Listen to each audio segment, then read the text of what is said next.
Hey witches, welcome back to the channel. Once again, this is Hectarios, Witch of the Realms. For today's video, we're going to do our reading for the full moon on April 16th, 2022. So we'll start off looking at the Witch's Almanac. There's a couple things I want to mention. First of all, this is the seed moon. And another thing I wanted to mention was we are getting close to Pluto Retrograde, April 29th through October 8th. So quite a long retrograde coming up for Pluto. And you can see what sort of energy that brings about here. You can see also we are heading into an eclipse season. April 30th will be a new moon, partial solar eclipse. And May 16th will be a full moon, total lunar eclipse, and that's going to wrap up this sort of springtime, in the northern hemisphere at least, eclipse season. Then we'll have another one in October and November later, but we're heading into this one. Okay, so we're heading into this, and I'm mentioning that because this is going to have a big impact on the energies going forward the next few months, basically. Okay, it's already starting to affect us now as well. So remember those dates, April 30th and May 16th. And remember that these energies are not just contained to the date itself. They're spread out. It's a season of energy, okay? And with the Pluto retrograde as well, starting April 29th, that's the day before the new moon partial solar eclipse. Okay, so there's also a powerful energy with that that's starting off and affecting us now already as well, because the retrogrades have shadow periods before and after the actual dates, so we're already heading into this. Okay, so I thought that was also worth mentioning and sharing with you guys. Now, as far as what do I energetically expect from all of that, once again, we're talking about Pluto here, and with these eclipses as well. These are deep foundational energies. Eclipses always have major change and transformation going on, and I feel like it is always at a deep foundational level. But with the Pluto retrograde occurring, especially the day before the new moon eclipse on April 30th, I feel like that's definitely a major push even deeper. Okay, and also don't forget to May 1st is Beltane. Okay, so that's also a Sabbath, so it's bringing in major power to this specific date in particular, but also with these energies moving forward through the eclipse season, like I said, but also into this entire Pluto retrograde all the way through October 8th. Okay, so that's a major key factor going forward over the next, I'm sure that energy is going to come into play a lot over the next readings. But it's all starting now is the point. And there's a lot of, I almost don't even want to say this, but I have to say it because it's the energy that I'm actually feeling, and you guys know I have to be real with you guys. I feel a lot of death energy with this, okay? This is Pluto that we're talking about here, the ruler of the death energy, the ruler of also rebirth. It's almost that mortality energy in and of itself, right? That's really what I'm feeling is being brought to the highlight of this energy. Mortality, death, rebirth, but also life. When I say life, I mean in that awareness of death, right? Like the saying, memento mori.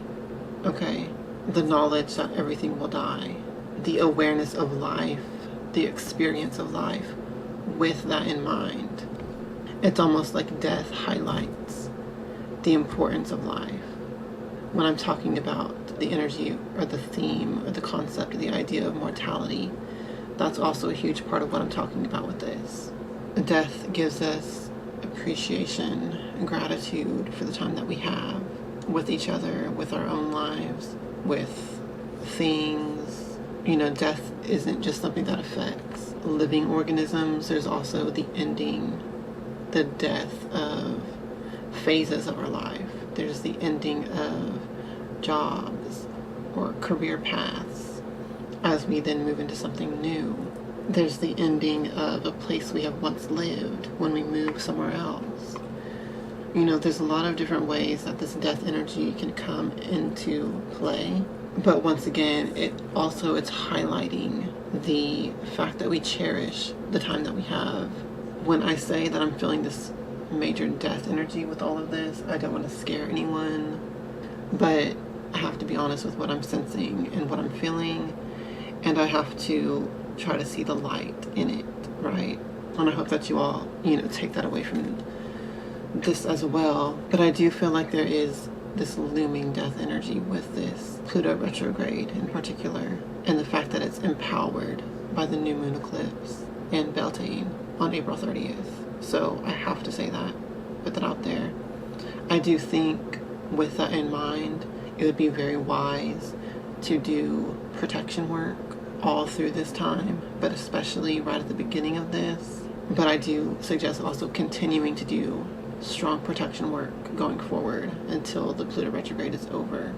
A way that you can also tap into this energy and use it to your benefit would be to use it for cleansing, purging, anything that you want to get rid of, anything that you want to bring death or put an end to in your life. This would be a great alignment and energy for you to use to your benefit in that way.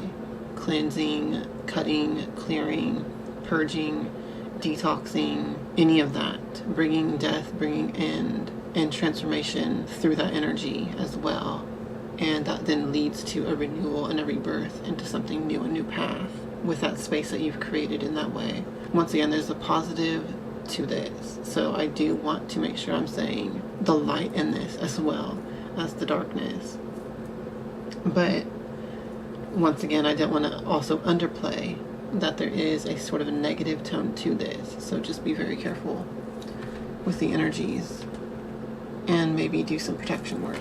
But yeah, that's the energy that I'm feeling psychically and with these alignments and stuff. Now we're going to look at the astrology real quick. This full moon is occurring in Virgo. So once again, that analytical, logical energy, planning, foundational shifts, cleaning, organizing, checking in with your health of your body, of your home life, decluttering your house, all that sort of energy falls under Virgo. Decluttering your mind, right? As well. Your mental health. And something else I noticed that I also want to point out, we have this alignment over here. Jupiter, Venus, Mars, and Saturn. So remember I was repeatedly talking about the Saturn and Mars conjunction in Capricorn. So now you can see Mars is getting away from Saturn. So very happy that that has separated, spacing apart more and bringing this sort of more severe, intense energy that was going on with that conjunction to an end as well. So really good news with that. Pluto is in Sagittarius right now. And as it retrogrades, it will continue to retrograde backwards in Sagittarius. That's where its energy will be lying. Don't listen to what the Witch's Almanac says. It does not use Vedic astrology like this app shows. So I believe it said it was in Capricorn. But yeah, it's actually in Sagittarius. Just want to point that out to you. So you can look up the energies of Sagittarius as well and where these sort of death energies will be focused heavily retrograding if you want to. Mars will be getting closer and closer to Venus and Jupiter. Look at this balance that we have here actually. This is very interesting.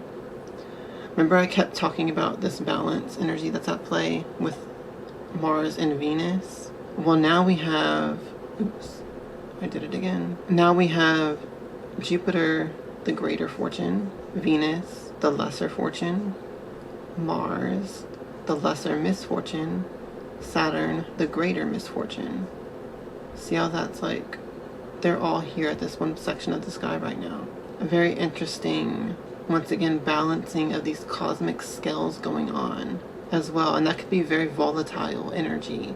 So once again, I recommend be careful during this time period. There's a lot of good that comes with this, but it's also just very almost dangerous. It's volatile, so you have to be careful with it. I have to say that, guys. So once again, I don't want to scare anyone when I'm talking about how intense these energies are, but I do have to be honest with you all and let you know, like, these are some major key players, right? Powerhouses of energy, and anytime that there's great power, there's potential for harm as well as good, and you just have to be aware and make sure that you are being mindful of these things. So with that said, we're going to go ahead and do the cards. I'm going to use the Lumina Tarot by Inner Hue. I'll pull 3 cards, and I'll pull an oracle card from the Starseed Oracle as well. You know, this is a great time to keep in mind the importance of cleansing and purging. If you're the type of person that falls behind on that, I am highly suggesting to you now that this is the time you need to, like, sage your entire house, you know, do a spiritual bath, and keep it up, maintain it, especially during this Pluto retrograde. Try to do it every dark moon. That's what I do. Cleanse your property. Right? This is the time where you want to reset your boundaries around your house and stuff like that. Renew all your protection charms, what you keep in your car or in your purse, you know, all of that. It's the time to reset all of that, renew it. That's strongly what I'm called to tell you all right now. So definitely, I would advise doing that, and I'll be doing that myself. Now I align myself with the Most High God and the Holy Spirit, Hecate. Please communicate the truth to me through these cards, so that I may be guided for the highest good of all. Thank you, and so mote it be. Please give us your divine guidance for this full moon, heading into eclipse season, heading into Pluto retrograde. Please tell us the truth now. What do we need to know or do for our highest good, greatest success and joy with these energies? Thank you, and so mote it be.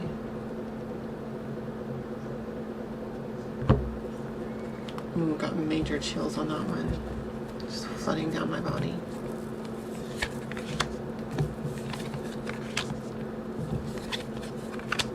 Okay, so we have the Empress, the 7 of Wands, and the 10 of Cups. Love that this showed up here. This card showed up in the last reading too. So Venus is really bringing in a lot of positive energy with this whole alignment, and once again we're being shown that she's still here, she's still with us. So I feel like in this reading, Venus is showing up here as the protector. This is the protecting force, the Empress, that nurturing Venus energy, the mother force, the protector through that nurturing aspect. So this might be what we're being called to step into at this time. As I was saying, this would be a time to redo protections, things like that. This is that energy. It's that nurturing and protective energy, compassion and caring, right? Venus is the love goddess, and love is a powerful force for protection. It's not just nurturing. And actually, let me go ahead and pick up the next card, because that's exactly what this card is about. The 7 of Wands is about using your love and your compassion as a powerful fighting force to overcome conflict, to overcome any sort of opposition that may be facing you or those you love and care for. The 7 of Wands is about standing up for something, for yourself, for someone else. So in a situation where you're dealing with conflict of some kind or some kind of oppression, this would be, you know, putting on your armor, taking up your sword, and being the one to stand up for something. But if this is a different type of situation, like, you know, this could be something more like a cause, like something that you see that's wrong with the world, and you are the one that becomes the leader and takes initiative to fix something, or, you know, in some other way lead the metaphorical battle for something that you care about. In either case, it's you utilizing this nurturing, compassionate energy, embodying it. Even she is holding a wand or a staff, right? So that's what you're doing here.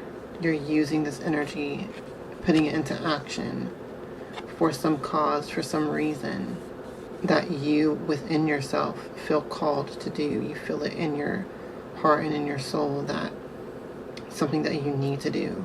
And with this card as well, the energy is once again saying, with the supportive Empress energy backing you as well, you are in the right with the situation, whatever it is, and you do have this backing, and you will succeed because of it. And that's where we end with the Ten of Cups. The Ten of Cups is satisfaction, fulfillment on the emotional, spiritual level. The Ten of Cups is an energy of getting exactly what you want. It's plenty, plentiful, abundant. There's nothing that you cannot achieve or succeed in with this energy. And the Ten of Cups speaks of support as well. You're supported in this. That's why there's so much of it. So these are very lovely, very positive cards, and I'm really happy that they came out this way in light of all of the more heavier, darker tones that I'm feeling with the astrology going forward. Once again, like I said, if you take the initiative and use these energies to your benefit, right, or navigate them in a proper way, then, you know, everything should be fine for you to a large degree. And that's what we have with these cards. So these cards are showing the roadmap to doing that. So it's all about taking initiative, taking the leadership role in whatever this energy is here that you're being called to act in opposition to. Some cause or some situation that you can bring positive change to because you care about it, because you love it, and that energy is working through you to do that. Okay?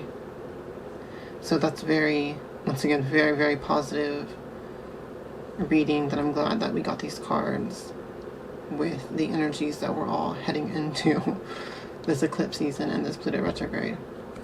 So with that said, I'm going to go ahead and pull a Starseed Oracle card. Now I call out to the fairies, the starseeds, and all you beings of light. Please come forward now and give your guidance through this reading,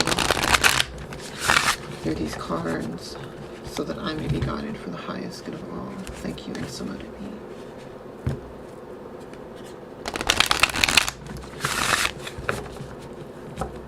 Please give us your divine guidance for this full moon,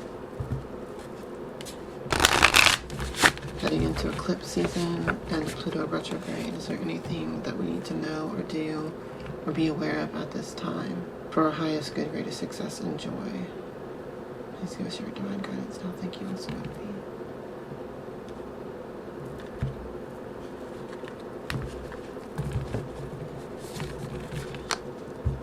Big picture thinking, Pleiades energy, visionary, inspired ideas. So you know what this card reminds me of? It reminds me of the Two of Wands with this visionary and inspired ideas and big picture thinking, and the two pillars here. I know it's an archway, but it's similar because, you know, the Two of Wands is an energy of planning and looking at the wider world and all the opportunity that you can walk into and walk towards. And that's the vibe that I'm getting with this card. So it's almost like you're taking a step back, or you're taking a pause, you're taking a moment to look at the wider world around you. Sometimes we can get really focused in ourselves and our, you know, personal pursuits and our personal goals or whatever, and we just get really narrow focused in that. And this card calls you to step outside of yourself almost and look at the world around you, look at the bigger picture, and see what else you can do outside of yourself, right? If you've been stuck in that energy. Not judging that if that's a good or a bad thing, but it is good to take a step out of that sometimes and look at the bigger picture, look at the world around you, and just see if there's something else that you could be doing with your time and your energy. And I feel like that's a good callback to what I was saying at the beginning of this. This would be a great time to redo, reset a lot of protective magics and spells and barriers and stuff like that for you, for your loved ones. That's at least something that comes to mind with this energy. And it is, you know, once again, with this big picture thinking, this is a grand scale. That's why I said I highly recommend that you do like a full reset of your entire protective magics with that nurturing, compassionate energy, right? So anything in your life that this could be talking about, just looking at the bigger picture, looking at what's going on around you, the people around you, the situations around you, and just see if there's anything that you could be doing to insert some positive energy into those things, and that maybe you should. So that's sort of what's coming to mind for me, but let's go ahead and read the book meaning. The Pleiadians are our cosmic cousins. They're here to remind us that it's never too late to learn new things and change the future. You are being called to be a visionary for the planet, to take a breath, shake off what you've been taught about the world, and hold a new vision for humanity. You're likely a natural big picture thinker, here to generate ideas for the future, here to birth a new age and dream a new world into being. The future will be woven by dream makers like you, by those with enough courage to question the way things have been and envision new possibilities for the planet. The world needs more artists, dreamers, inventors, and visionary thinkers. Perhaps you've had an idea recently that you're being called to usher in. If so, this card is your confirmation that it's divinely guided. The Pleiadians support us in this important stage in Earth's development. They want us to know that the decisions we make today will affect the well-being of our planet and all its species. They're calling on you to be a leader of the future, to hold a clear vision of what's possible, to trust that vision and follow it through with daily action, to dream a new world into being, to hold your mind open and try not to worry about what others think, for it takes great courage to pave a new path, to trust a vision before it's a reality. Starseed Soul Inquiry. How are you being called to step up and lead? What new ideas or creations are you being called to pursue? And once again, that's just a perfect, reflection or reiteration of what the cards have been talking about here.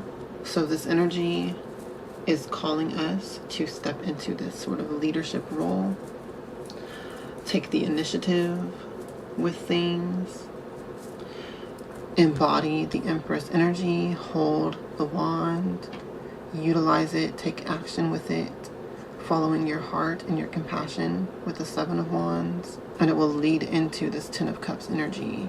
And the reminder and the call, the thing that's being highlighted is looking at the bigger picture, stepping out of a narrower mindset. Once again, no judgment on that. That's necessary, that's valuable, that's needed in our lives, but sometimes we also need to step out of that energy and look at the big picture. Look at the world around us, people and situations around us that maybe could do with our nurturing and our love and our support, right? And putting that energy to use. And especially, I feel like this is such a powerful reading right now with the cards because of the astrology, with this Pluto retrograde happening, with it being empowered by the new moon eclipse on April 30th and on Beltane, right? That energy is bringing such a darker tone, more heavier and intense tone focused on mortality, right? And so this is a perfect time to step into this energy for yourself, but for the people in your life and the world around you at large. We could all benefit from each of us stepping into this energy. And I feel like that's what the reading's telling us.